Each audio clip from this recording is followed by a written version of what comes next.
दोस्तों, आज का सवाल थोड़ा दिमाग घुमा देगा आपका। दिया हुआ है कि राहुल एक स्मार्ट वॉच को 20% के प्रॉफिट पर बेचता है, लेकिन जब कॉस्ट प्राइस और सेलिंग प्राइस दोनों को 30 रुपए कम किया जाता है, तो प्रॉफिट हमारा 50% हो जाता है।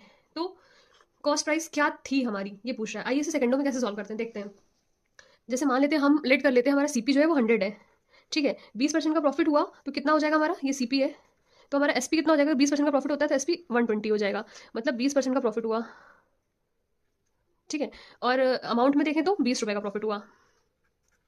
ठीक है, उसके बाद अगर इसमें से 30 कम कर दिया जाए, अगर सीपी में से 30 कम कर दिया जाए तो 100 में से 30 माइनस करेंगे 70, और एसपी में भी 30 कम कर दिया जाए, बोला गया कॉस्ट प्राइस और सेलिंग प्राइस में 30 कम कर दिया जाए, तो उनका जो प्रॉफिट परसेंटेज हो जाता है वो 50% हो जाता है, 90 हो जाएगा। ठीक है, प्रॉफिट परसेंटेज कितना हो जाता है, परसेंट में 50% हो जाता है, और अमाउंट में देखें 20% में 50% हो जाता है प्रॉफिट। ठीक है, तो हमसे पूछा गया पहले हमारा सीपी क्या था जिसको हमने 100 लेट किया है। ठीक है, हम ये देख रहे हैं कि अमाउंट हमारा दोनों में क्या है, सेम है, लेकिन परसेंटेज में प्रॉफिट क्या हो रहा है, चेंज हो रहा है। जब कभी ऐसा हो कि अमाउंट में प्रॉफिट सेम हो, तो हम इस ट्रिक को फॉलो करेंगे। जब हमारा प्रॉफिट एंड लॉस फिक्स्ड हो अमाउंट में, जैसे यहाँ पे 20 है, तो हमारा परसेंट का जो रेशियो होगा वो इनवर्स होगा सीपी के रेशियो से, सीपी के रेशियो से।